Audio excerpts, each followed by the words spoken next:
नीली आंखों वाली परी। बहुत पुरानी बात है। राजा करण सिंह एक बहुत दानी राजा थे। उनकी दानवीरता की हर तरफ प्रशंसा होती थी। उनके दरवाजे से कभी कोई खाली हाथ नहीं जाता था। उनको एक बात का सबसे बड़ा दुख था कि उनकी कोई संतान ना थी। एक दिन किसी त्योहार का समय था और राजा के महल के सामने दान लेने वालों की बहुत लंबी कतार थी। दान देने का सारा सामान खत्म हो चुका था, लेकिन अंत में एक बुढ़िया जिसकी कमर झुकी हुई थी, जब उसकी बारी आई तब तक राजा के पास कोई सामान ना था।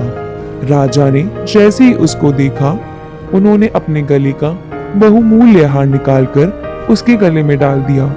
वह बूढ़ी औरत बहुत खुश हुई और अपनी लाठी टेकते हुए राजा को आशीर्वाद देते हुए चली गई। दूसरे दिन राजा जब अपने बगीचे में बैठे हुए थे, अचानक एक आम का फल नीचे गिरा।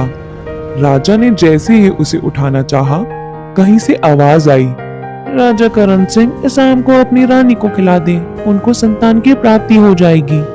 राजा उस आवाज को सुनकर चौंक गए और आगे पीछे घूमकर देखने लगे, लेकिन वहां कोई न था। तभी राजा ने देखा, उनके बगीचे में एक बहुत खूबसूरत नीली आंखों वाली परी खड़ी थी। राजा ने उसे देखा और कहा, आप कौन हैं और यहाँ क्या कर रही हैं? तब उस नीली आंखों वाली परी ने कहा, आपने मुझे नहीं पहचाना? नहीं, मैंने तो आपको पहली बार देखा है। वह नीली आंखों वाली परी बोली, याद करें कल जब आप दान दे रहे थे, उस कतार में सबसे अंत में आपने जिसको दान दिया था वह मैं ही तो थी। यह देखें, आपने जो हार दिया था वह मेरे गले में है। मैं आपकी दानवीरता से बहुत प्रसन्न हूँ। आपकी इतने वर्षों की तपस्या सफल हो गई। इस आम को रानी को खिला दीजिए और आज से 90 महीने बाद रानी एक पुत्र को जन्म देगी। आपके भाग्य में संतान सुख नहीं है, लेकिन आपने अपने कर्मों से संतान सुख प्राप्त किया है, जो आपको सिर्फ 21 साल की उम्र तक ही सुख दे पाएगा। जिस दिन उसका विवाह होगा, उससे कुछ दिनों बाद ही उसकी मृत्यु हो जाएगी। राजा करण सिंह ने निराश होकर उस नीली आंखों वाली परी से कहा, इस आकस्मिक मौत को टाला नहीं जा सकता। आप सिर्फ एक काम करिएगा, जब आपके बेटे की मृत्यु हो जाएगी तब आप उनकी अंतिम क्रिया मत करिएगा, बल्कि उसको एक संदूक में रखकर 4 दही के मटकों के साथ किसी जंगल में छोड़ आइएगा। राजा ने उदास मन से कहा, ठीक है। इसके बाद राजा वापस आ गए और उन्होंने आम अपनी पत्नी को खिला दिया। उससे ठीक 9 महीने बाद उनके घर संतान पैदा हुई। राजा के महल में खुशियां छा गई।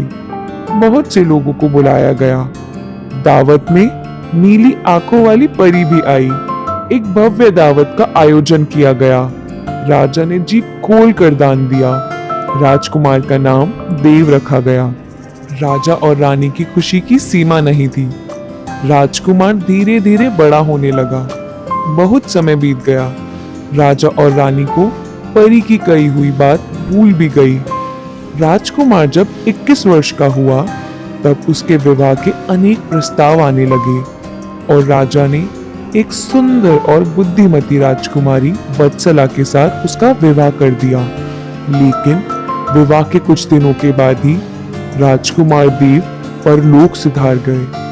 पूरे महल में हाहाकार मच गया। चारों तरफ मातम छा गया।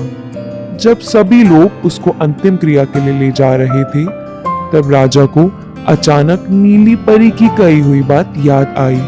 उन्होंने कहा, राजकुमार को जलाने की जरूरत नहीं है। तुरंत उन्होंने एक संदूक मंगवाई और भारी मन से उसमें राजकुमार का मृत शरीर रखवा दिया। उसके साथ 4 दही के मटके भी रखवा दिए गए।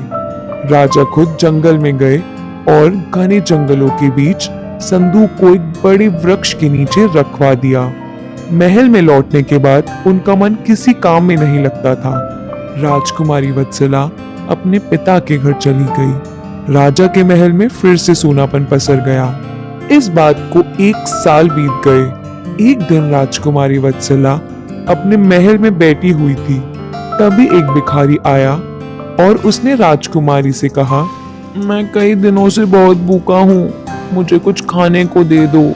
राजकुमारी वत्सला उसके लिए भोजन लेकर आई। जैसे ही वत्सला ने उसको भोजन की थाली दी, उसने अपनी बंद मुट्ठी वत्सला के आगे कर दी। वत्सला बिल्कुल चकित हो गई। उसने देखा कि उसके हाथ में उसके पति की सोने की चेन थी, जो मरने के बाद उसके पति के गले में थी। उसने भिखारी से पूछा, बाबा सच सच बताओ, आपको ये चेन कहाँ से मिली? भिखारी घबराहट के मारे उठकर भागने लगा।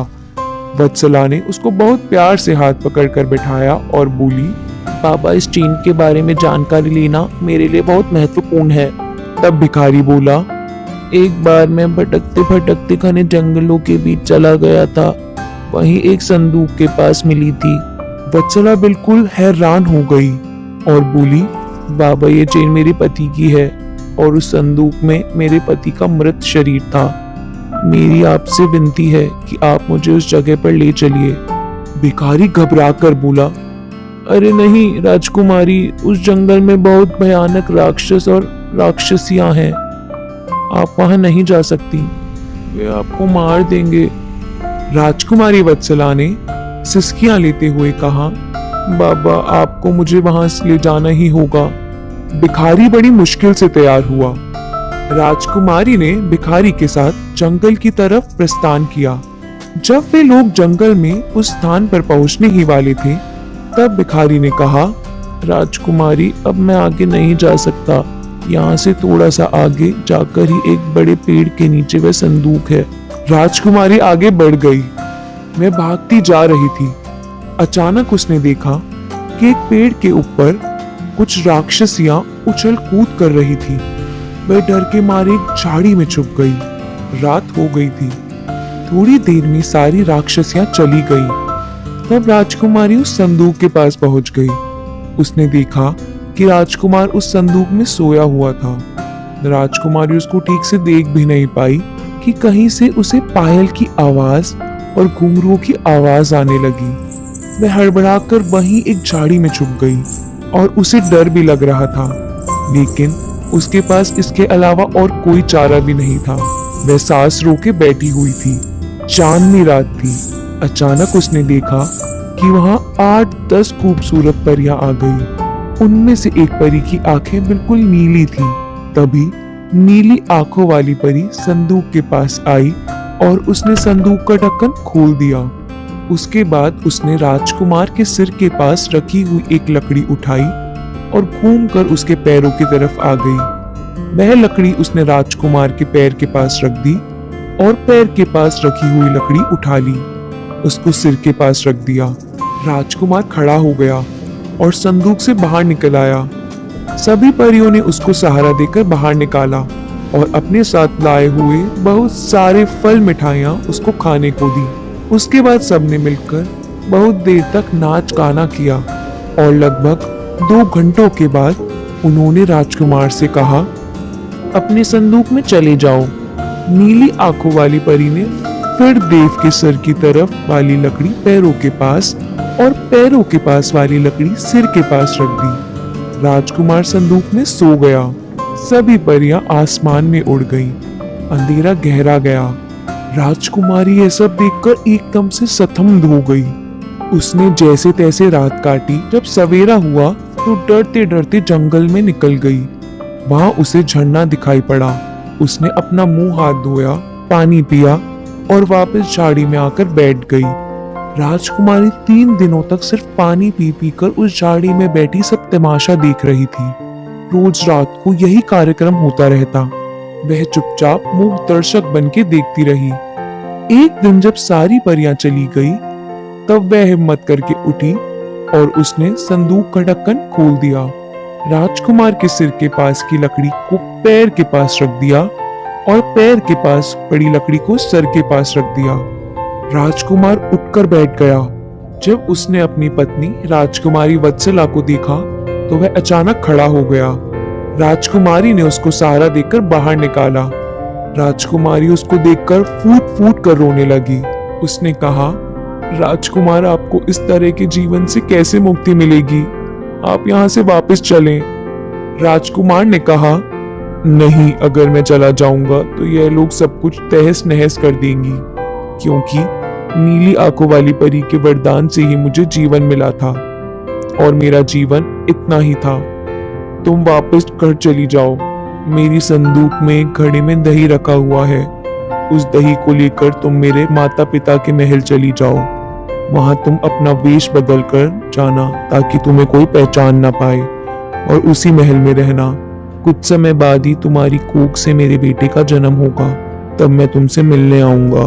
राजकुमार ने कहा, लेकिन इससे पहले तुम मुझे फिर से संदूक में जैसा था वैसा ही कर दो। राजकुमारी ने राजकुमार की सलाह मानकर वैसा ही किया। दही का घड़ा लेकर जंगल में भटकते भटकते अपने सास ससुर के महल में पहुंच गई। उसने मुख पर घूंघट डाला हुआ था ताकि कोई उसे पहचान न सके। वह महल के फाटक पर जैसे ही पहुंची, उसने रानी मैत्री को संदेश भिजवाया कि वह बहुत तकलीफ में है, उसे रहने की जगह चाहिए। रानी से उसकी तकलीफ देखी ना गई और उन्होंने रहने के लिए महल के पीछे एक कमरा दे दिया। जब रानी को यह पता चला कि वह मां बनने वाली है, तब रानी ने उसके खाने पीने का और उसकी देखभाल करने का पूरा बंदोबस्त कर दिया। राजकुमारी वत्सला ने कुछ महीनों के बाद ही एक बेटे को जन्म दिया। रानी को जब यह पता चला, तब रानी ने उसके खाने पीने और रहने की व्यवस्था और बढ़ा दी। एक दिन रात को जब सभी सो रहे थे, तब वत्सला की खिड़की का दरवाजा खटका। उसने जब खिड़की खोली तो सामने राजकुमार देव खड़ा था। वह अपनी पत्नी से मिलने और अपने बेटे को देखने आया था। यह सिलसिला कुछ दिनों तक चलता रहा।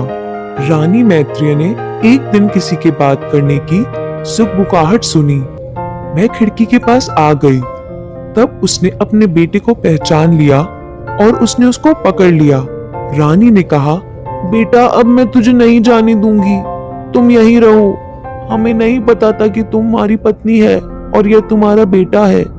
राजकुमार ने कहा, नहीं माँ, मैं नहीं आ सकता। इसका एक ही उपाय है, तुम इस बच्चे के होने का एक भव्य आयोजन करो और उन परियों को भी निमंत्रित करो। जब सब परियां आएंगी तो किसी तरह से नीली परी की बाहों में बंधा हुआ बाजूबंद ले लेना। उस बाजूबंद को अग्नि के हवाले कर देना और नीली आंखों वाली परी से मेरे प्राणों की भीख मांग लेना। शायद उसका दिल पिघल जाए और मैं वापस आ जाऊं। रानी ने डबडबाई आंखों से राजकुमार को विदा किया। दूसरे दिन ही पूरे महल में जोर शोर से बच्चे के पैदा होने का जश्न मनाने की तैयारियां शुरू हो गईं। उस जश्न में उन परियों को भी निमंत्रित दिया गया। रात को सभी परियां आईं। नाच गाना शुरू हो गया। तभी बच्चा जोर जोर से चीखें मारकर रोने लगा। नीली आंखों वाली परी ने उस बच्चे को गोद में उठा लिया तो बच्चा चुप हो गया। रानी मैत्रेय ने कहा, लगता है इसे आपका बाजूबंद पसंद आ गया है, तभी तो यह इतनी देर से रो रहा था और आपकी गोद में आते ही चुप हो गया। आप थोड़ी देर के लिए इसे अपना बाजूबंद दे सकती हैं। नीली आंखों वाली परी कुछ नहीं बोली। उसने वह बाजूबंद उतारा और बच्चे के पास रख दिया।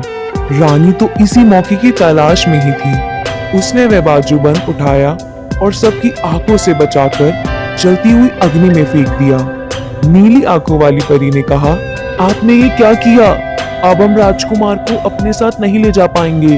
तब रानी उसके पैरों पर गिर पड़ी और बोली, नीली आंखों वाली परी, आपके वरदान से ये राजकुमार हमारे पास आया था और आज आपसे हम इस राजकुमार के प्राण की भीख मांगते हैं। नीली आंखों वाली परी ने रानी मैत्रेय की कंधों से पकड़कर उठाया और तथास्तु कहा। नीली आंखों वाली परी ने बच्चे को आशीर्वाद दिया और राजकुमार को भी गले लगाकर आशीर्वाद दिया। इसके बाद वे सब वहां से चली गईं। राजकुमार वापस अपने महल में आ गया। अपने परिवार में आकर वह बहुत खुश हुआ। राजा रानी और रानी वत्सला के जीवन में फिर से खुशियां आ गई थी।